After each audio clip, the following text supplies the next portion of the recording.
So guys, C2113 here, and today's video is going to be an unboxing on the Rexing V1P 1080p 170 degree lens dash cam with rear camera, G sensor, all that stuff. You know, this is it's going to be linked below. It's I got this off Amazon. Currently it's $129, and I'm not being paid by them, but I have seen a lot of good reviews, and I really needed something that was low profile. I didn't want some big thing hanging off my windshield in the front of the car, and I also wanted a rear camera setup. All right, and I didn't need full HD in the rear, and this thing doesn't have full HD in the rear. We'll go over that, but the front is 1080p, at least 30 frames per second from what I understand, if not higher. It's 720p if I wanted to. And the reviews are pretty good, and considering the price, the value is pretty good. A lot of times with dash cams, it just seems like the more you pay, it drops off. The benefits drop off after some point, and then it's like you're diminishing returns. Okay, so with that being said, I want to get into the video, but before I do, I'm just giving you a quick few updates here. So I'm having a few issues editing the video of my full review of the Dell Latitude 12 Rugged Extreme rugged convertible laptop. That's coming in 2 days. So as much as I've broken the promises of having it come really soon in the last couple videos, it will be coming in 2 days at most, I'm hoping. So keep your eyes out for that. Hit subscribe if you want to see that, and stay tuned, because that's coming as soon as possible. With that being said, let's go ahead and get into the unboxing. Alright guys, so hopefully that's pretty clear.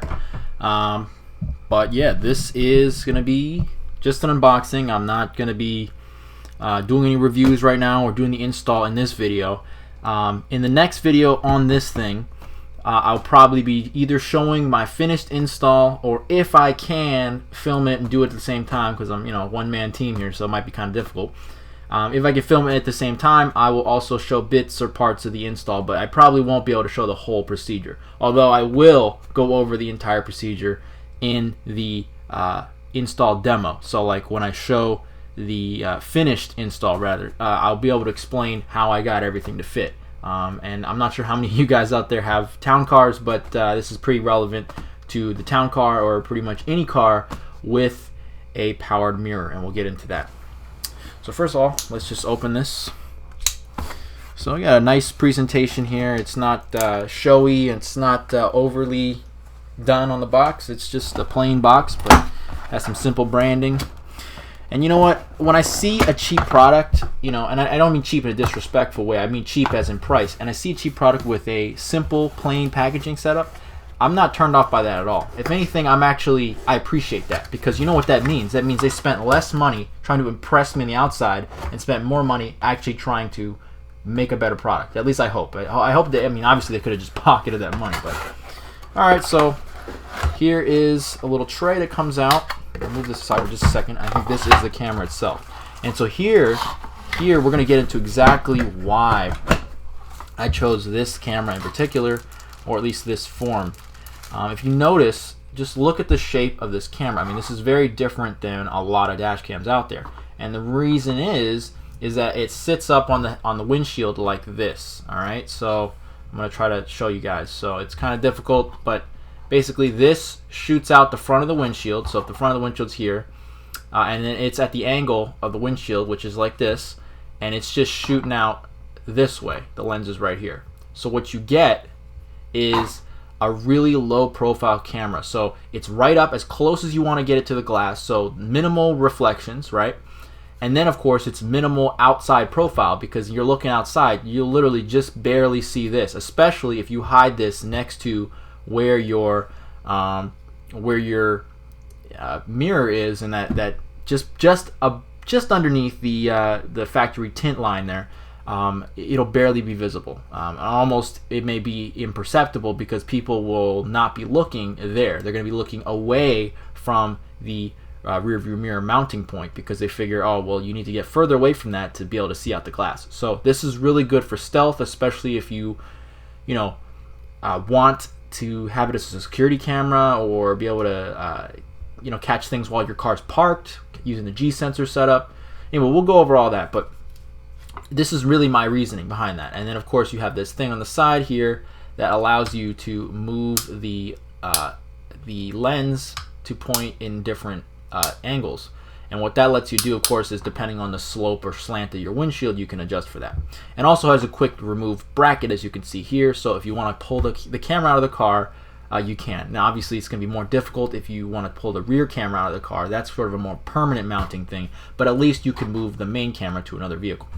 All right, so now let's go over what else is in the box. All right, let's move this aside. And I will be going over these little things over here. All right, I got a little treat over here. I mean, obviously you got the memory card, but I'll show you what's in here in a second. So in here, what's here? Okay, we got USB cable, and this thing I think works off of mini hold on, let me see. Yeah, mini USB. Again, you know, some people want micro USB or whatever. I really don't care. You know what I mean? Although that will actually affect this, and I'll explain that in a second, but nothing I can't overcome. So, micro USB cable seems solid, you know. It's not much to it, but and here we have the rear camera, okay? And so the rear camera is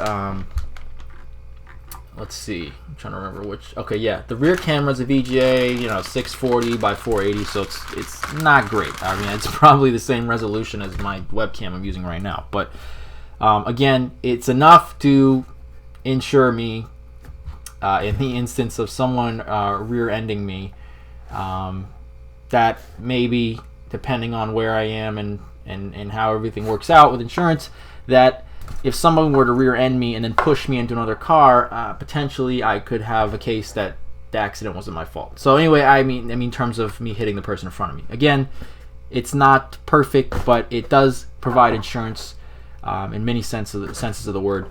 Even if someone were to hit me and then run off, and I didn't see them directly, I now have proof that they hit me. And whether or not I get a license plate or not, at least I have, you know, the image of the car, and then I can hopefully see them in the front camera, and now I have proof that they hit me. Whereas in a front camera, you might see the sudden movement of the car, but you won't have actually captured the impact, so you can't necessarily make a case. You know what I mean? So anyway, this is got a very long cable on it, which is nice. Again, for, you know, big vehicles, I got a very long vehicle. I mean, a town car, you know, it's not a short car. It's you know, pretty long in the cabin area too. So this is, I think, 19 feet, I want to say. I'm trying to find the exact information here.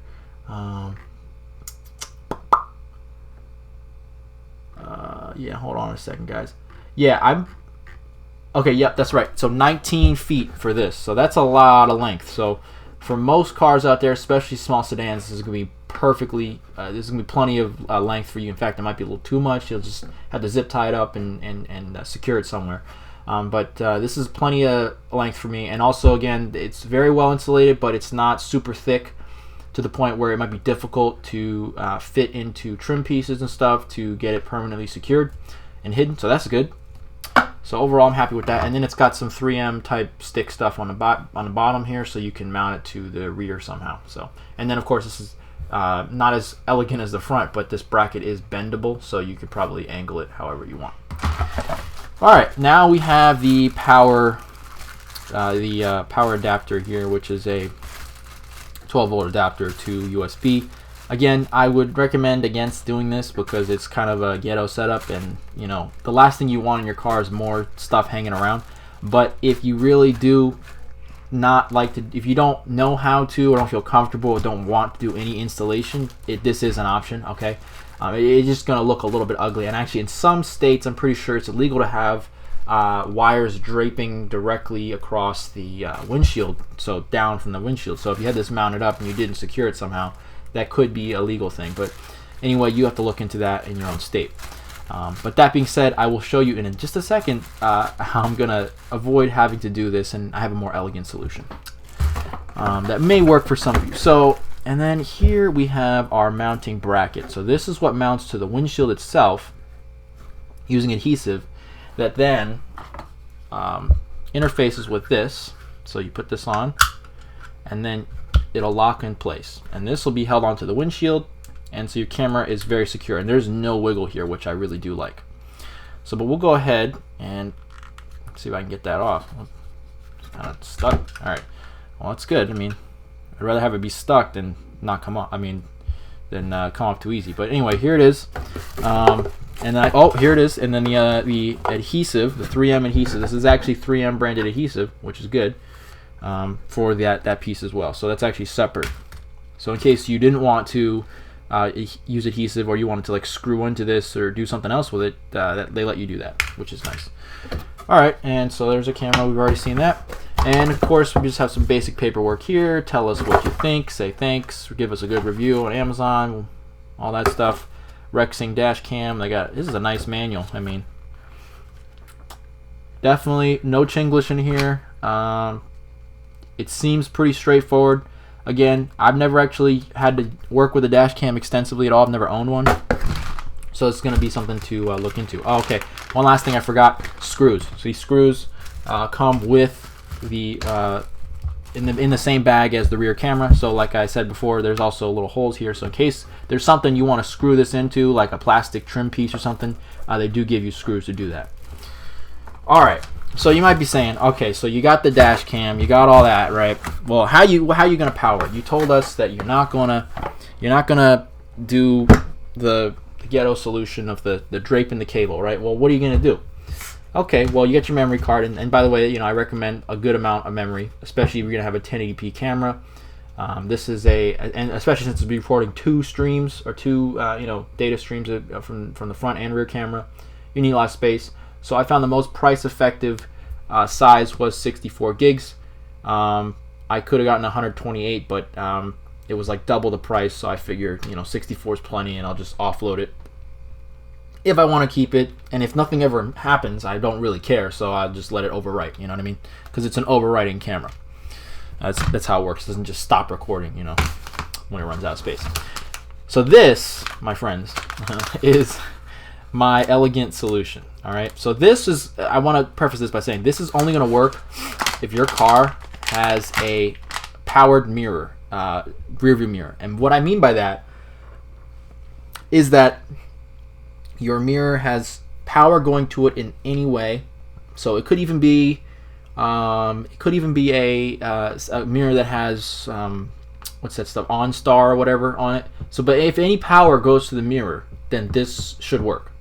Also, if you have a dimming mirror, my mirror is a dimming mirror in my town car, so this is also going to work. But basically, you just want 12-volt power going to your mirror. And here's what this is. It's a simple kit. I'll also have this linked in the description. I don't even know what they called it, honestly. I barely remembered how to find it, honestly. I think I found it by clicking related products, and I meant, you know how you do that on Amazon. But I will link this in the description below. It wasn't necessarily the cheapest thing in the world. It was like $20 plus some dollars, but I think it's worth it. And here's what it is.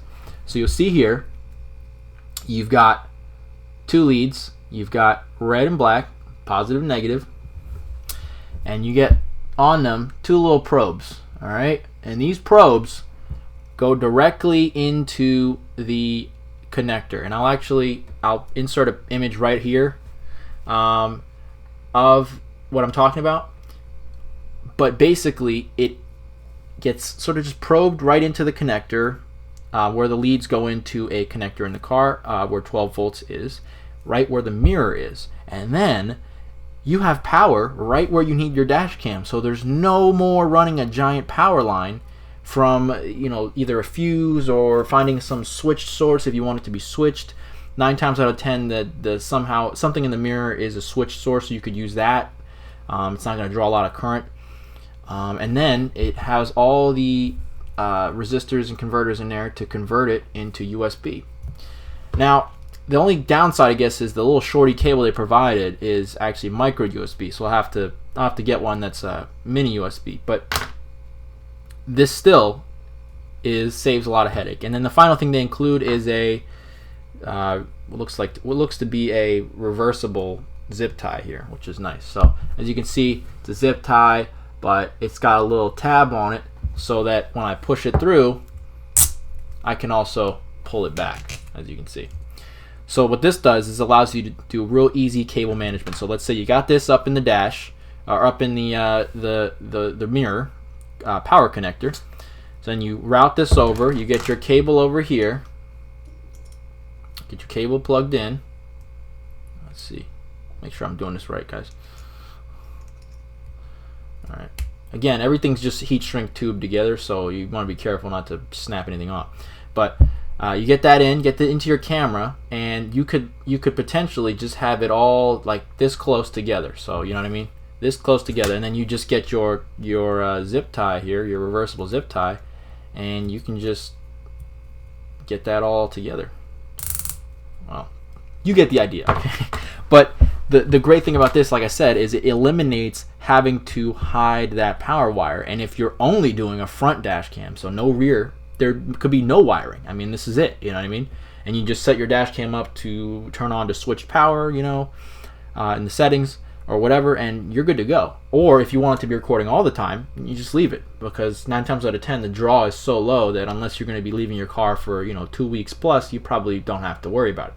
But either way, this gives you a great option for powering your dash cam if you have a powered mirror, and you can avoid all of the issues with trying to hide wires and find the path up to where your dash cam is going to be mounted. Now, with that being said, it's not without its problems, obviously, but this is honestly one of the most amazing things I've seen in when it comes to car electronics type stuff. It's a simple idea. I'm not sure why more people don't. I mean, honestly, if dash cams, if a dash cam that company that sold something on Amazon or any retailer really included this in the box, they could, the selling point. Oh my God, the selling point for having one of these in the box. I mean, anyway. But that being said, guys, that's it. So that has been my unboxing of the Rexing 1080p model V1P dash cam with rear camera accessory. I will again go over more when I do the finished install video. I'll also show you some demo footage from both the front and rear. But again, guys, I really do appreciate it. If you like the video, give me a thumbs up. Subscribe if you want to see more. And as always, ask me questions if you have any. As always, definitely feel free to do that. If you have any comments, you want to tell me something you may know about this camera, for sure, let me know. If you want to buy this camera or the accessory here for powering it from a powered mirror, both of those links will be in the description below. So again, thanks for watching, guys. I'll catch you in the next one.